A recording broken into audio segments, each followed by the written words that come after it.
Good morning, Chris, Lee, and Blake Lovell. It is game day, SEC game day here on Southeastern 16. We're going to talk a little bit about Oklahoma's blowout at Temple last night. Kind of disappointing of the Sooners, Blake. They actually got a field goal. They broke the SEC's shutout streak. Come on. But no. Well, what a start. You join the league and you give up points. Come on. Come Arkansas on, did come their on, job. Sooners. Missouri did their job. What's Oklahoma doing? Come on, Sooners. You're already like, no, just kidding. There was a lot of things I liked from Oklahoma last night. We'll get into those. We'll talk about 10 games, I think, in the SEC played today. Might even touch a little bit on the one tomorrow. Just excited that football here's Blake. Thank God it's finally back. We're back. We're back. You and I have not worked together in a while. You and me doing a show together like the original days go all the way back to February of 2021 when we started Southeastern 14, now 16. We had about 5 followers, all family members on YouTube, and now here we are with Sam Smith, who at approximately 6:39 a.m. this morning was already putting on his Chattanooga polo to head out to the game for the day. So there you go. You know who Sam's like? Who's that? He's kind of like Sasquatch. He's just always lurking. Oh, boy. Don't get him started on Sasquatch. All right. Seriously, we're going to talk Oklahoma. We're going to talk the games today. But first, Blake, tell the folks who sponsors this video. Yeah, I'll tell you who sponsored it. It's our friends at Bet Online, which, as Chris knows, I've already been looking at a couple of these lines this morning, and I am intrigued, and I may bring those up in a little bit. Bet Online, the world's most trusted betting platform, your number one source for everything football, every stat, every matchup, live odds, spreads to bet on during the games. It's all there. And if you think you know your stuff, Max Barr and I were having a lot of excitement about this. Get in on $200,000 mega contest and pick 5 games against the spread every week for your chance at weekly prizes and a share of $200,000. When the game's over, head over to the online casino, play some blackjack, or over 150 slots games. All you got to do, head to their website today, get on the action, bet online. The game starts here. All right, let's start with Oklahoma last night. The Sooners routed Temple 51-3. I think it was maybe 21-0 at the end of the first quarter or something like that, kind of like the other games have gone. And let's start with the best. I thought their defense was outstanding. We have talked about how talented they are. I think the conversations in college football usually start first with offense, but I think Oklahoma has got an argument is maybe behind Georgia, the best defense in this league. Ole Miss might be in that conversation too, but they forced, 6 turnovers last night. They had a muffed punt, not a muffed punt, a punt fumble return for a touchdown, gave the offense short fields. I was listening to Brent Venables. I think they said they played like 83 guys on the whole, and I think 43 or 44 on defense. It was everything that you would have hoped that you would see from an Oklahoma defense. I mean, the only thing left on the bingo card really was a shutout, and they didn't get that. But I mean, when your defense outscores the other team's offense, it's been a really good night. Yeah, I mean, as Kenneth says here, I think this is, this was a sort of, and I know it's game 1 and Temple was picked last in the conference and all this, but like this is the kind of performance I think you were waiting on, especially from the defense, right? It's like when they hired him, I mean, that was the thing. You were like, okay, this is the kind of defense we need if we're going to have a chance to be very successful. And like you said, forcing as many turnovers as they did. And just coming out, and Kenneth said too, just that pop, right? They just had that pop to them. And I think that's, again, for game 1, long season, but I think is, you can certainly take away some things that you feel like were very impressive. And especially, yes, on the defensive side, I don't think you're coming out of this game at all with anything other than being just as optimistic as you were going into the season, or perhaps even more optimistic based on what you saw. So, pop is the right word. They were handing out the hits last night. They held down the guy that I thought was maybe Temple's best player, Dante Wright, their receiver, held him 2 catches, 8 yards.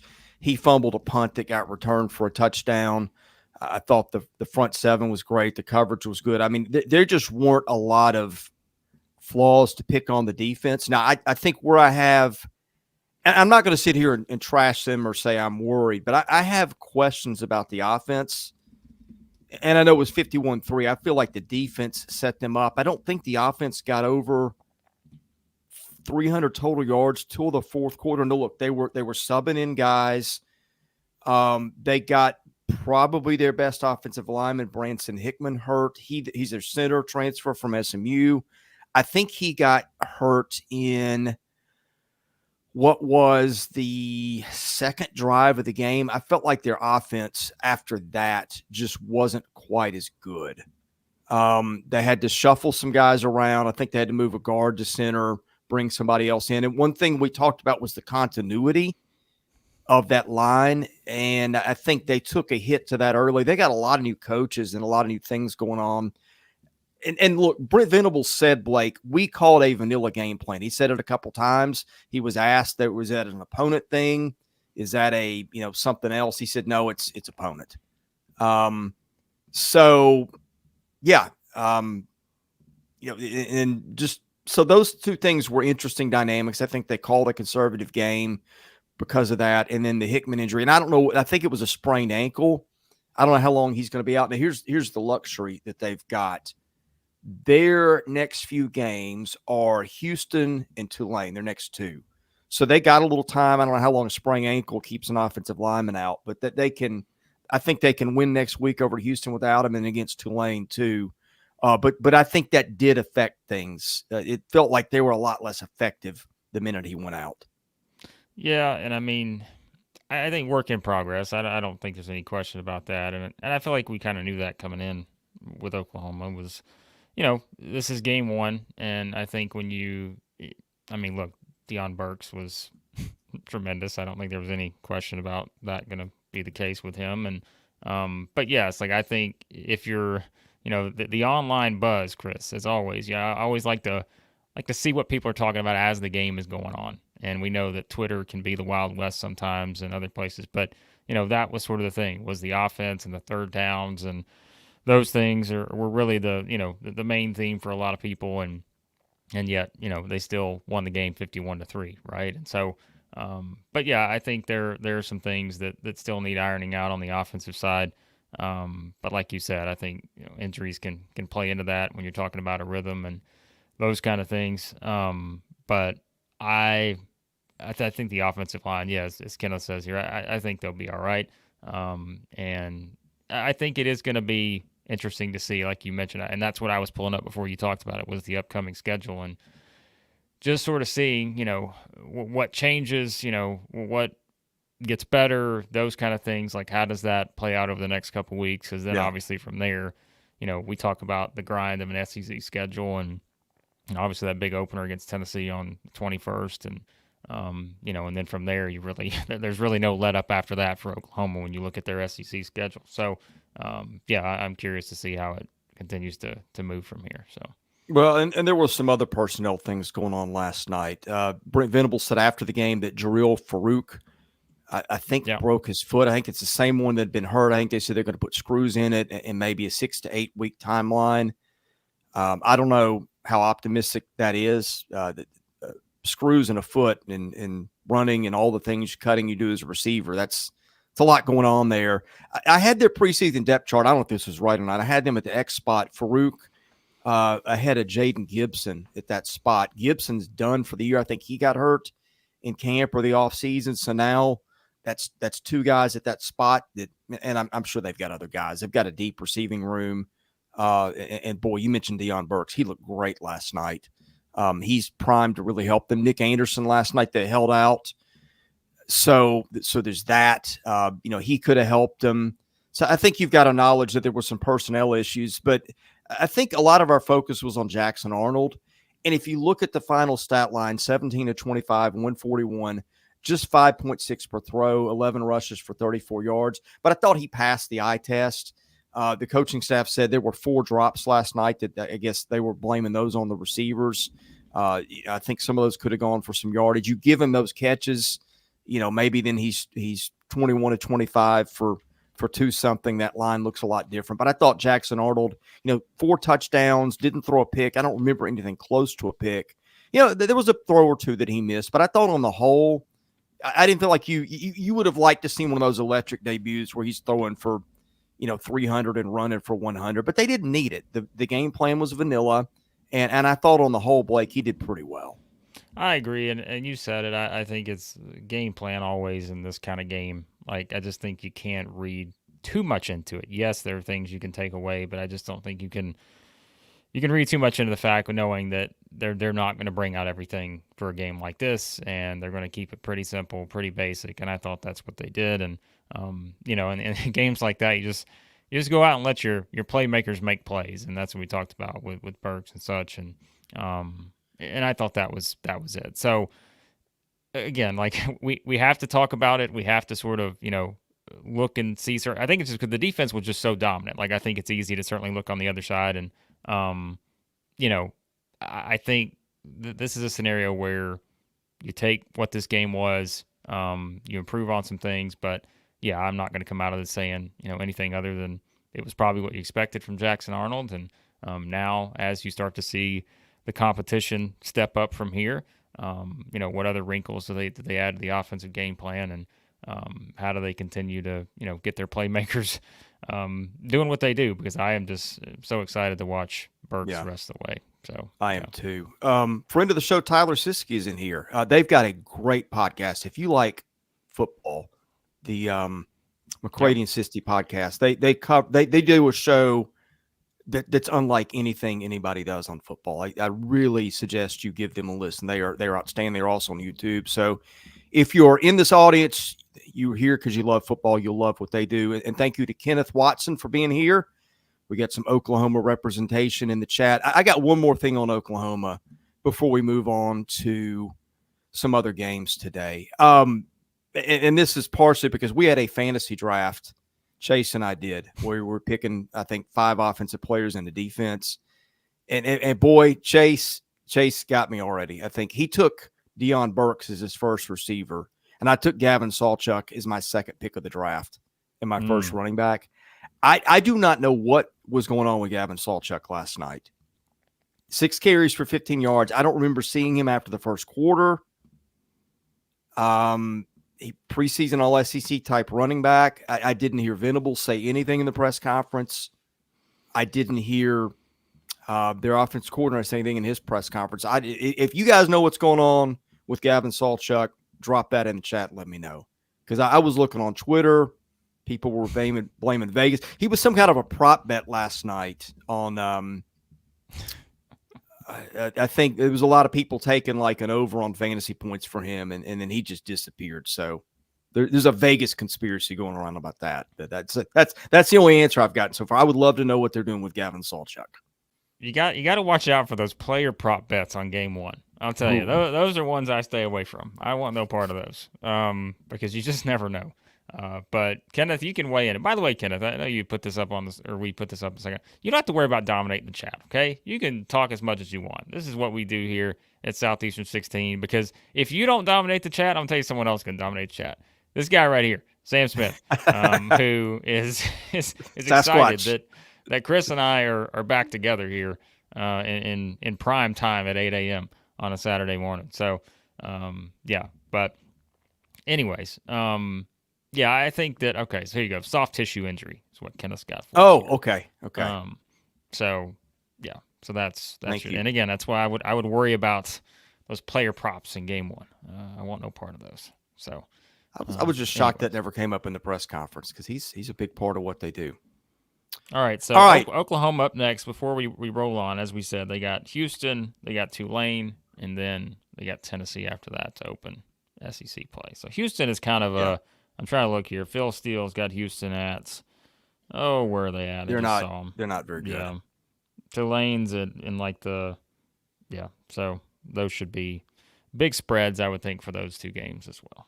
So. Yeah, the computer modeling I've got suggested they're going to be about a 22-point favorite. We'll see how that adjusts after week one. But and then about 20 over Tulane. So they've got some room. That game with Tennessee on the 21st is to me, that might be a top 5 game in the league this year. I think it's even matchups, 2 exciting young quarterbacks, and 2 teams that I think are pretty similar in talent. So that's one I've circled for a while. Yep. The Hyper Bowl. All right. Blake, if you had one game to watch, if you can only watch one of the 10 games involving SEC teams today, what's it going to be? All right, before we get there, Tyler Siskey's telling watch the under in the Tulane game. So let's go ahead and write that in our notes. So, by the way, I was trying to find the link. We'll put the link to Tyler and Neil's show in there. I'll find it before the show's over for you guys. Chris, by the way, too. Drop it to us. Yeah, Tyler can drop it. Chris, if you want to promote this, what we're doing now on Twitter, may get some of the Vanderbilt fans in here because that's an interesting game, I think, with the Commodores and Virginia Tech. But you asked me if there's one game I could watch, and rather than just giving you the obvious one, maybe, I've had my answer ready for you, Chris, because I know you asked Chase the same thing yesterday, and my answer has been the same from the start here, and that is Florida and Miami. Yeah. Because I know Georgia Clemson's a bigger game. I know A&M Notre Dame's a bigger game, but I cannot tell you how fascinated I am by this Florida and Miami game. Because I think Miami, the U could look like the U this year, Chris, because I really like the roster that they put together, and bringing in Cam Ward and the line play on both sides. But then I've been with you this offseason because I've heard you say it multiple times.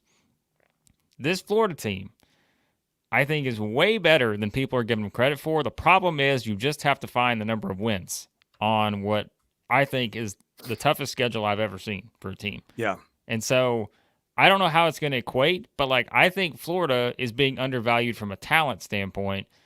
I think this is one of those games where I don't know. Miami's a 2.5-point favorite in this game. I think this is the most fascinating game for so many different reasons. You got two coaches that have been hard to trust, and their fan bases are wondering, when do we take the next step? Do we ever get there? I think this is one, as you can tell, he's picking the Gators and the Hurricanes too. He's going crazy. He's all in on the Swamp. So he's ready to head there right now. So I did a breakdown of everybody's schedule in the offseason. Everybody in the SEC. I threw out the FCS game because those really skew things. And everybody's going to win those games unless something goes horribly wrong. But Florida's schedule on average every week is their opponent is 5 points better on average than whoever had the number 2 schedule. I don't remember if that was Oklahoma. There was a pack of teams, I think Georgia, maybe Alabama.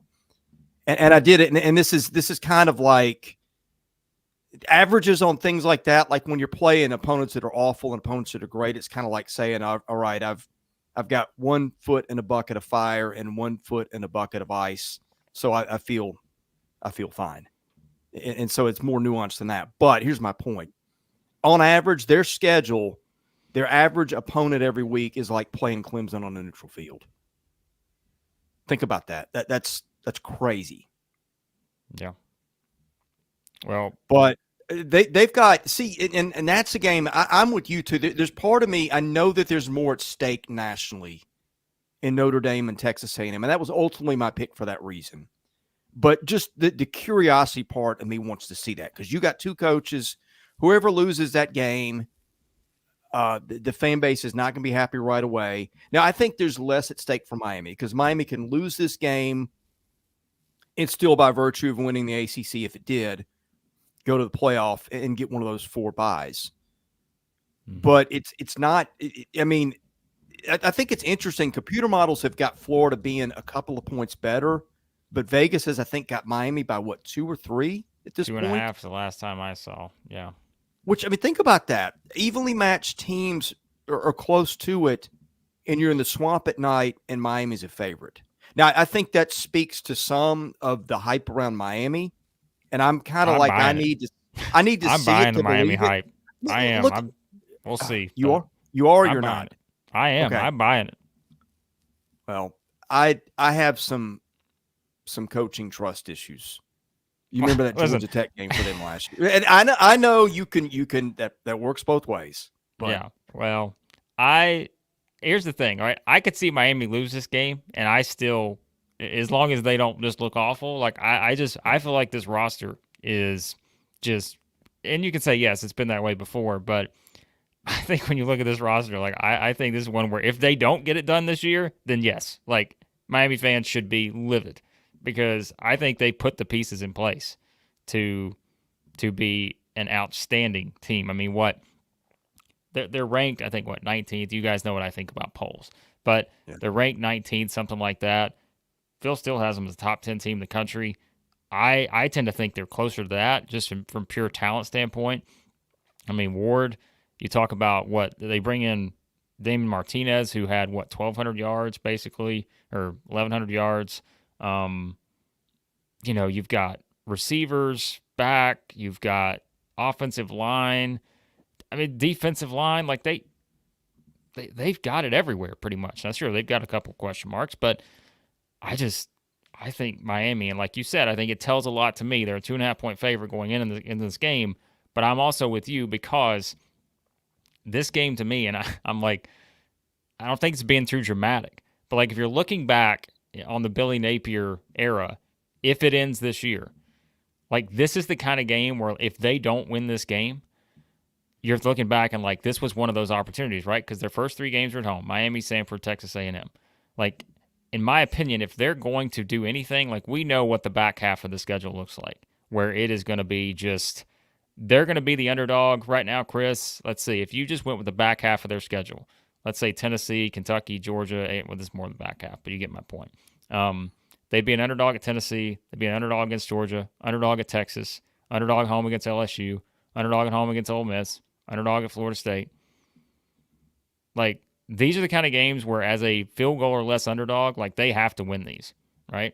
Yeah. So, yeah. Yeah, and I think turnovers will be a big thing, and that's where Florida's got a quarterback who doesn't turn it over.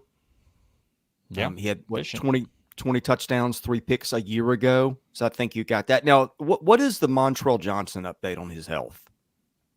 Do we have one? So he said he's good to go. Napier said, as far as I know, no limitations, no restrictions. He's ready. Now, Chris, I know this is kind of jumping to another game, and we'll go there in a second. But speaking of Florida running backs and former Florida running backs, I'm sure you've seen the news shortly ago that, and I don't think this is surprising anyone, that Trevor Etienne will not be playing for the Georgia Bulldogs today against the Clemson Tigers. So if you're wondering why that line's moving, one of the reasons probably. I had not seen that yet. I'm glad you brought that up. What are they going to do? So what does the line move to? I think it's at 11.5 now. It was 13.5 a couple of days ago. Okay. I haven't been watching it, closely, but it's at 11.5, and my guess is it could move to 11 potentially. But we're only a couple hours away, though. I don't know about that. Who else are they holding out? Because they had a couple of guys that were in that. That is the only one I see at this moment. Other people can weigh in if there's anything else. Because who was the other one? They had a couple of guys. Munden was the other one, right? But I don't. Yeah, which would be a big. I mean, that'd be significant. He's a starting linebacker and a potential All-American. Yeah, report says expected to sit for Etienne. So again, expected to sit. I don't think that's just a surefire. He's out, but I'd say he's out. So. Yeah, and they're hurt. They already had another injury at running back. Now, look, Georgia's got Cash Jones was a walk-on who, when he played last year, looked competent, and he could have played a lot of places on scholarship. So it's not like they're just super hurting at running back. But I mean, it's a couple of big losses. Etienne could have been potentially the best back in the league. Yeah.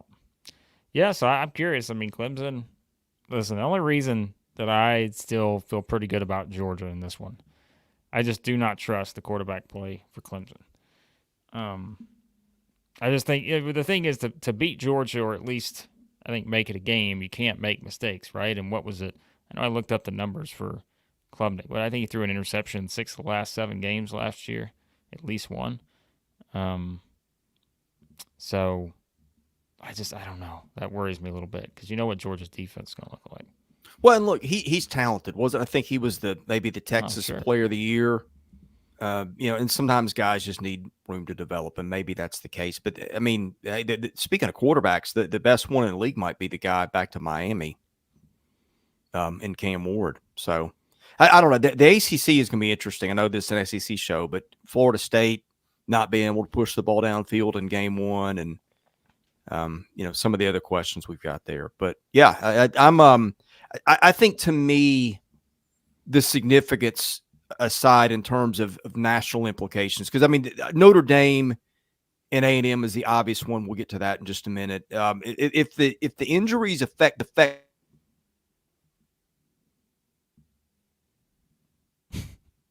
Chris has muted himself. Sorry, I clipped my mic, and that always knocks me off. But yeah, I mean, okay. Let's say the injuries, maybe the injuries make Georgia Clemson more interesting than we would have thought. I wouldn't throw that off the table. No, but I think Notre Dame A&M is the big one, because I think that one could have some playoff implications down the line. That's the thing, right? It's just it's so different now this year. We're not used to this, where it's like, okay, every game feels like it's just must win, must win, must win.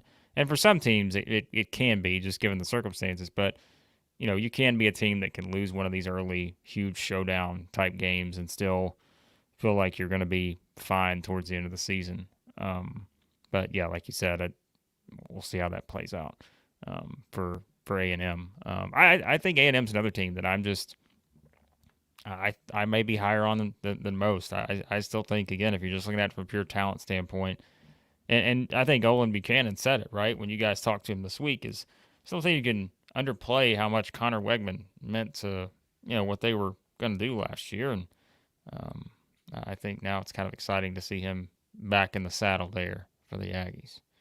Yeah, I'm looking forward to that. I'm looking to see what kind of pass rush their defensive line is going to generate.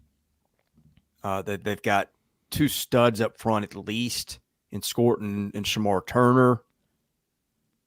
Notre Dame, we've talked about their issues on the offensive line, losing Alt to the draft and then losing his, the guy that was going to start in front of him. So you never want to be a little iffy at left tackle going up against that pass rush going into College Station. I feel like, man, I picked Florida to win and I picked A&M to win, and the driving factor in both was home field. But I'm a lot more confident of my A&M pick, I think, than I am of the Florida pick. I'm getting nervous about the Florida pick, if we're being honest.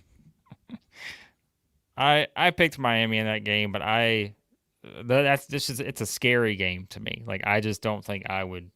As high as I am on Miami, everyone can tell, but like, I also have been there before with both of these teams, right? And that's what we said, like, to lead off. Like, it's just the trust thing with those two teams. Can you really trust anything until you see it? And I think that's where, ask me about Miami and Florida at about 5:30 p.m.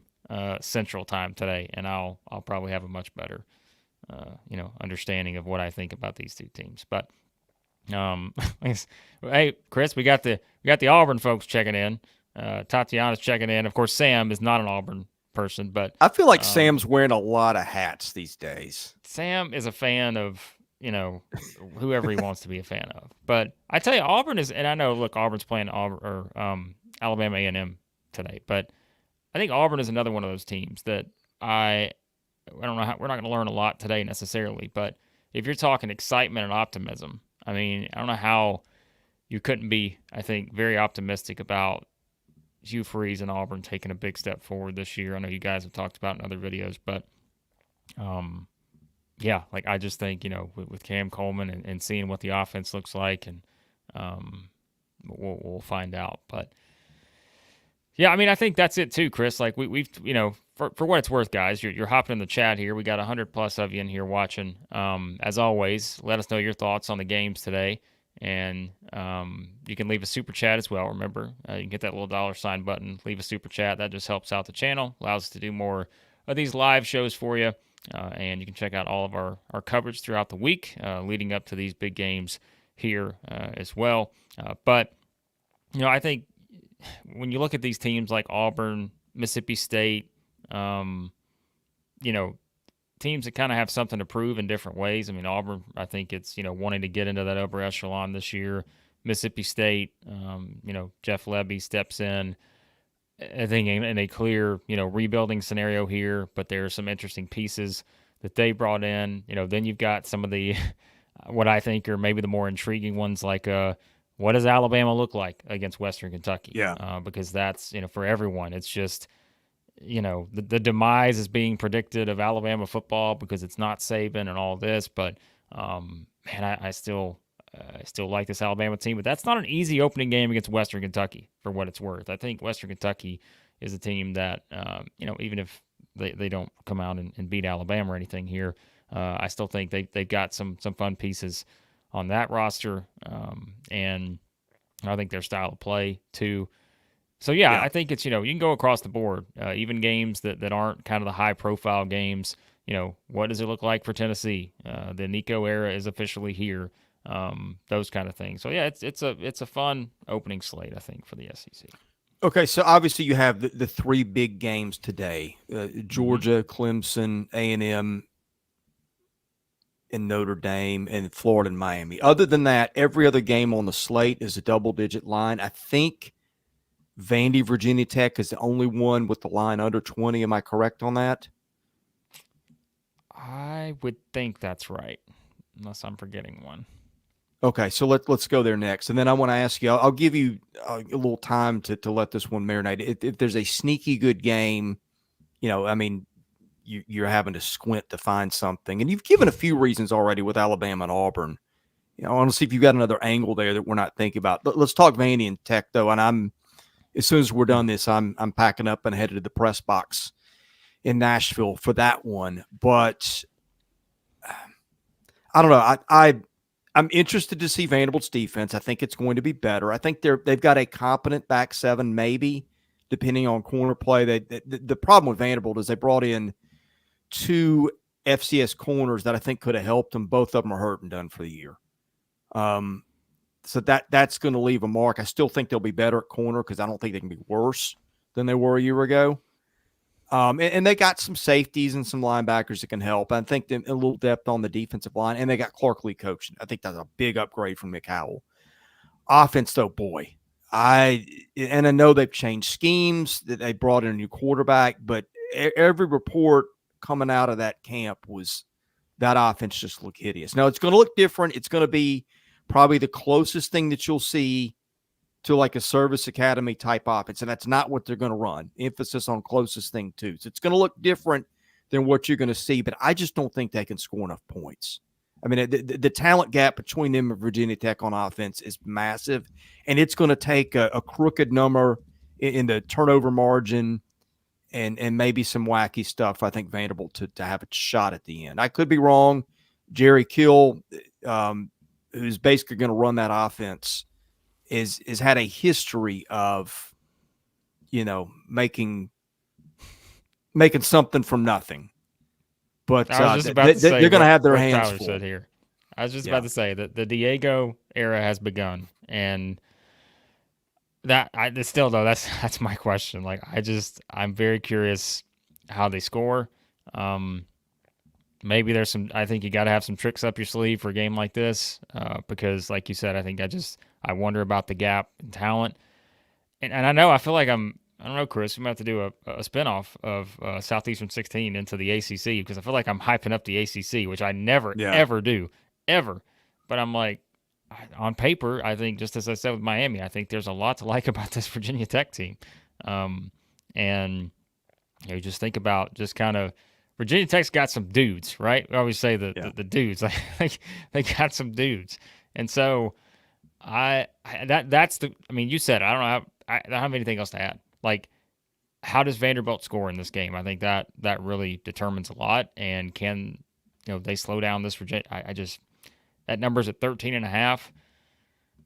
To me, this just feels like one of those games that, and I feel like you and I have seen a lot of Vanderbilt football games over the years. You get a couple of those early turnovers or something, and it just slides off the rails from there. And so I think it's just one of those things where obviously you got to take care of the football, but I think this Virginia Tech team just seems a lot better, better equipped for a game like this to start the season. You feel like Vanderbilt is certainly still a work in progress, and there's at least though a curiosity with what the offense looks like. Maybe that's a good thing, maybe it's a bad thing, but we'll find out. Yeah, Tech brings back more starters than anybody in the country. Yep. I think 22 of their 24, if you include punter and kicker. They added maybe one of their best two defensive players was a defensive line transfer from Duke, so they added their first team All ACC guy. Name escapes me, but yeah, I think it is a very narrow path to victory for Vanderbilt, and it's going to have to include some, as we alluded to, some crazy stuff. But let's talk about the rest of the schedule. You've got, goodness, give me a scenario for a sneaky good game in the other ones, and it is again, you have to squint to see it because all these are 20+ point lines. I think I know where you're going to go based on our pre-pod conversation, but I want to hear it from you. The two games, and again, outside of the big games, right?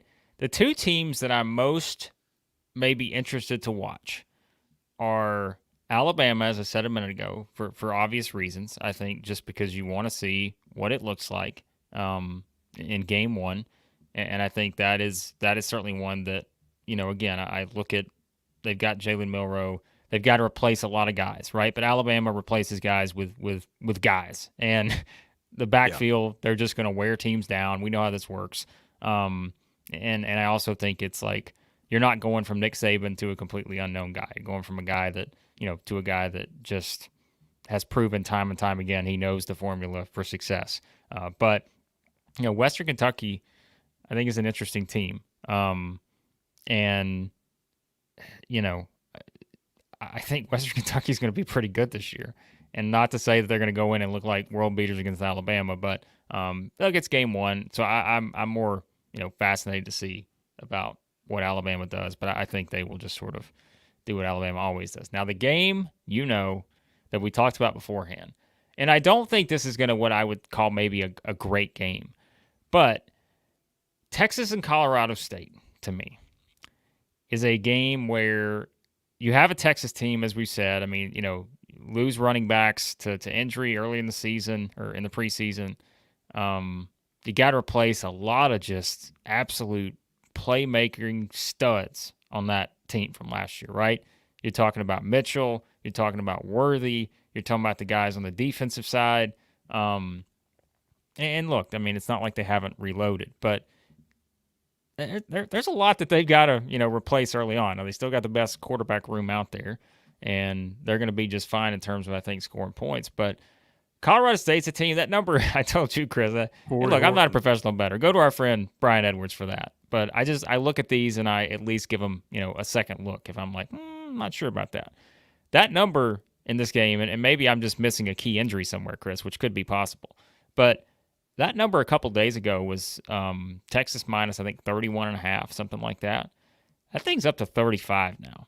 And I know you're thinking, why are we talking this much about a game that's a 5-touchdown spread? But as you know, Chris, Colorado State just throws the ball, and keeps throwing the ball. So if you're looking for one of those games where you're like, you know what, Texas may be up big, they pull the starters, Colorado State's going to keep slinging that thing.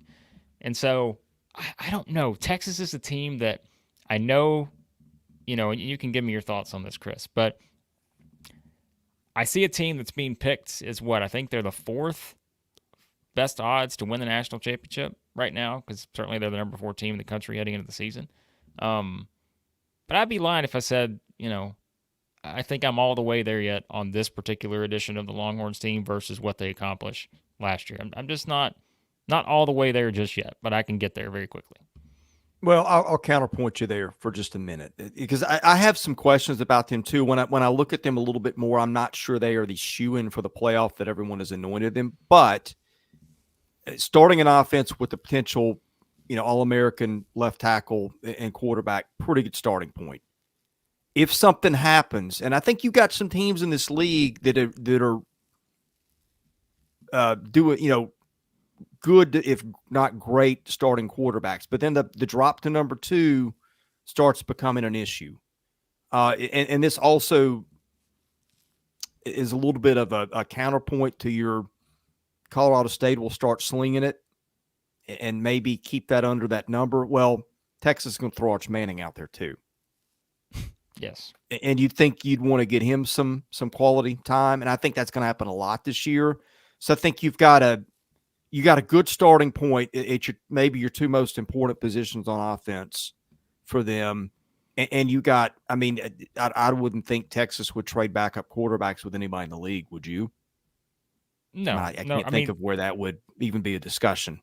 No. I mean, they got the best quarterback group in the country, wouldn't you say, with those two? Yeah, I think so. Yeah. So, yeah, I mean, I think, yeah, and the running game took some hits. You know, they lost their starter in Baxter. They lost, I think, a depth piece down the line. And I think they're also sneaky good on the front seven with Burks and Moore and Collins and some of those guys. But, yeah, I mean, Jay Norvell's a good offensive coach. I don't know how they held on to Torrey Horton. That kid's an All-American, had chances, I'm sure, to go other places. I don't know. I don't know what I've been to Fort Collins many times. That is not a hotbed of college football. I don't know how they pulled it off, but they did. But that's an interesting one. Now, I want to go back to Alabama for a minute. Here's what I'm going to watch. I want to see what that defensive backfield looks like because they brought in a couple of transfer corners, I think, from Wake and Southern Cal. They've also got, I think, maybe 3 freshman corners who might play. And they've always got, five-star talents there. But sometimes even a five-star corner is a freshman. More often than not, you're going to have some rough bumps in the road. Western Kentucky and Tyson Helton, that's a program that can really sling it around. You could see some, I'm not going to say anxious moments because I don't think they go into the fourth quarter and Western Kentucky's leading or anything like that. But if you're looking for an interesting storyline, you could see Western give them some trouble potentially with the way they like to throw the ball if Alabama chooses to go a little bit young there. Well, you know who the Western Kentucky quarterback is now, don't you? It's a different one every year, and I can't keep up now. TJ Finley. He's back. Oh, that's right. That's right. Yeah. So he went to Texas State, started at Auburn, or it was at LSU, Auburn, Texas State. Now he's Western Kentucky. So he replaces Austin Reed, who all you Hard Knocks watchers out there, a fan favorite on the Bears edition of Hard Knocks. But yeah, I mean, I think you kind of just see the track record that Helton has with quarterbacks, and so it's at least something where you've got a guy who's played against these kind of teams before. So it's not like you're just throwing a team to the wolves here, and a quarterback that's never seen a team like this. So there's at least some interest there. But you said it. I mean, it's just Alabama lost a lot of players, right? Lost a lot of players in NFL, a lot of players transfer portal, coach retired. It's just different. But not to say that I'm going as far as some other people are going in terms of just assuming that this is where everything starts to crumble for the Alabama football, dynasty or whatever. I'm not quite there on that because, but look, would I be surprised in any way, Chris, if they came out and worked through some stuff early on in this game? And no, not at all. So yeah, I'm curious about that. By the way, too, we mentioned the Texas and Colorado State thing. Remember, I think one of the other interesting things I'm looking at with a game like this is we remember who Texas plays next week. Like, they got the big game against Michigan next week. And so, like, that's one of those things, too, where we talked about earlier with Oklahoma, your basic sort of conservative type game plans.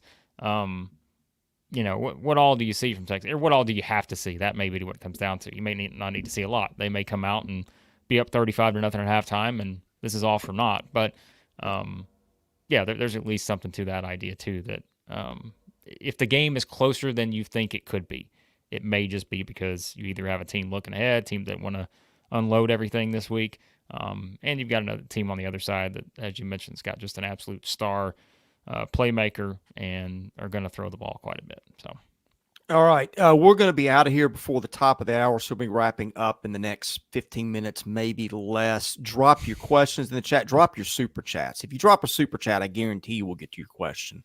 Yeah. That helps us pay the bills around here. I'm going to go in order of kickoff for the ones that we've not hit on. Chattanooga and Tennessee, Neyland Stadium, SEC Network, 11:45 Central. Obviously, Nico Iamalock. Good grief. It's too early. Nico, Our eyes are all on Nico, and maybe that secondary. I think that's where their questions are. What else sticks out to you in Chattanooga and Tennessee?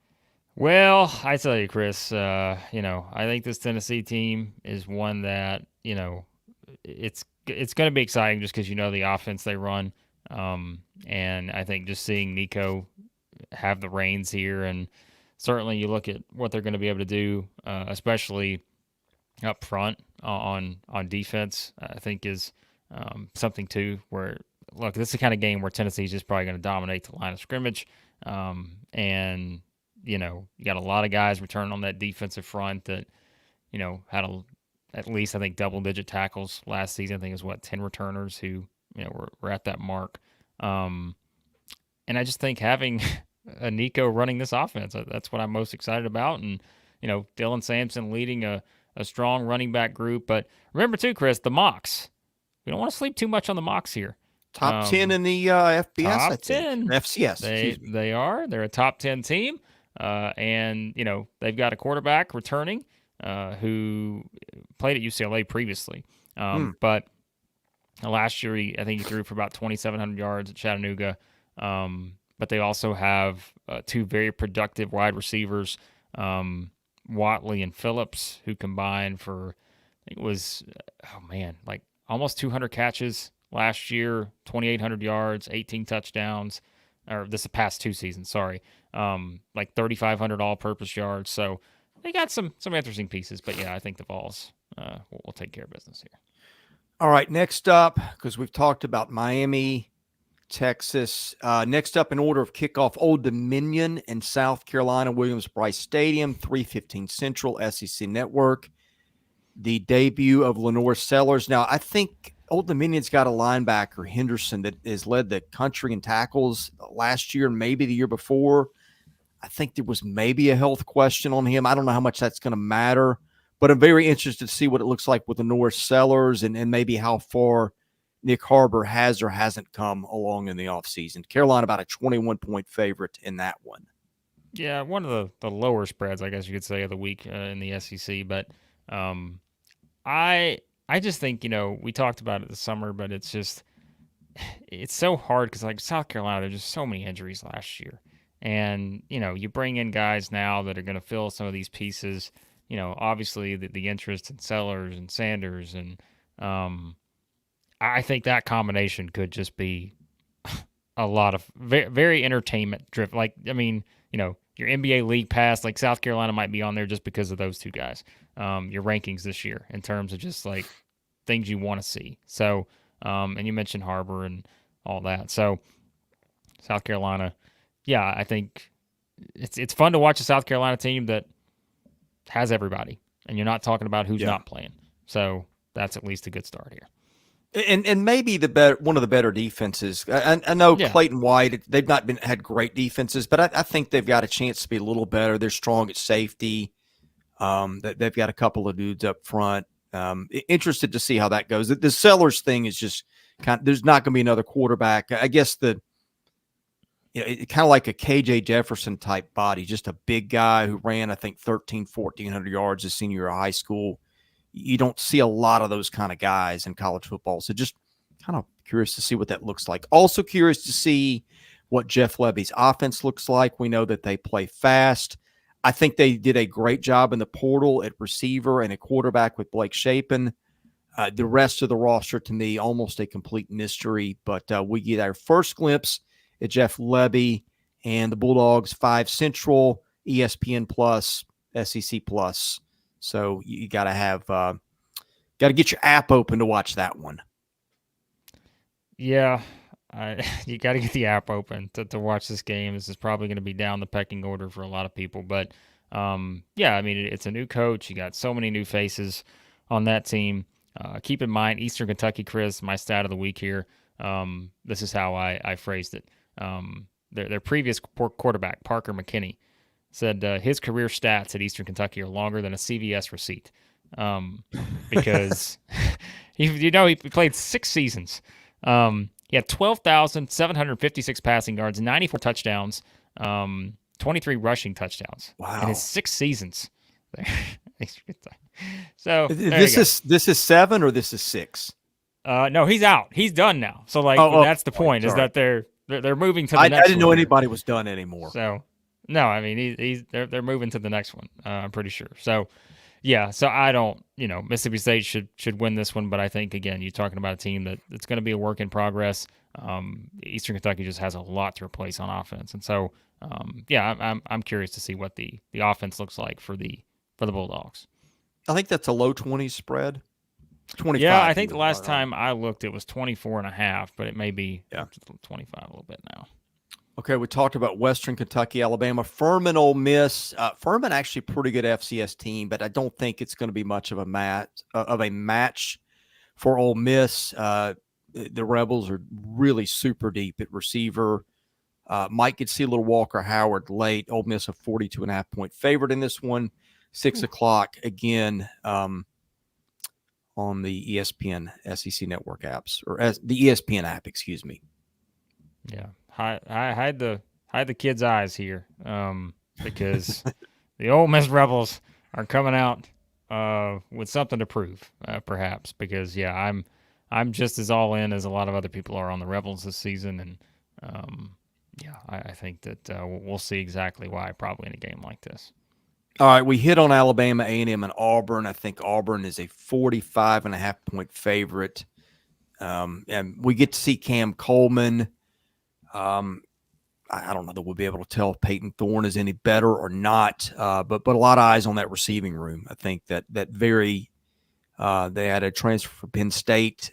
See what it looks like there. Is it a little bit more exciting than the group that just kind of put us all to sleep a year ago.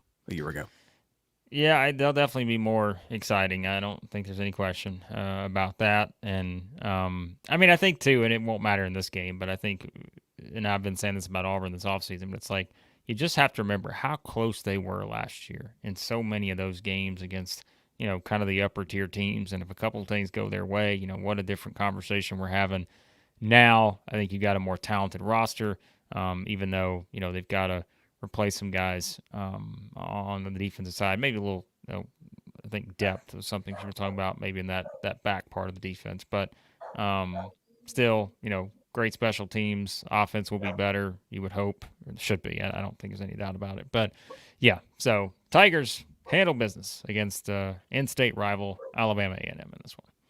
Last one, and somehow we never mentioned this. Southern Miss. We haven't mentioned this a single time. 27 points. New quarterback in Lexington. Again, injuries in the running back room. That's been a common theme across SEC teams. I really like that defense. I've said that many times in the offseason, but really interested to see what the offense looks like. It's been erratic at Kentucky with all the changes lately.